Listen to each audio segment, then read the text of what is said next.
ഒരു ചായ, ഒരു പുസ്തകം, ഒരു ഹോർലിക്സ്. പനിക്കാരന് കട്ടൻ കാപ്പി മതിയായിരുന്നു. സമയം 12:42. ഡിവൈഎഫ്ഐ മേഖലാ സെക്രട്ടറി ആയിട്ട് വന്നതാ. പുള്ളിക്കാരന് പനി.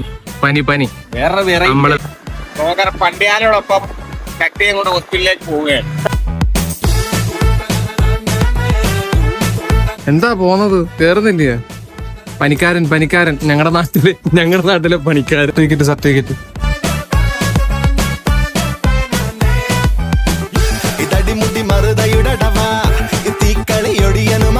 അവന് പനി. പക്ഷെ അതാ കയ്യിലുണ്ട ബർഗർ. ആ പനിക്കാരൻ ബർഗറും പിസയൊക്കെ കഴിക്കുന്നു. അവന് പനിയാ പോലും. ഇഞ്ചക്ഷൻ എടുത്തോണ്ട് വരുന്ന വഴിയാ. രതീഷ്, ഞാനല്ലേ വിളിക്കുന്നത്? ഇങ്ങനെ തുടങ്ങാമോ?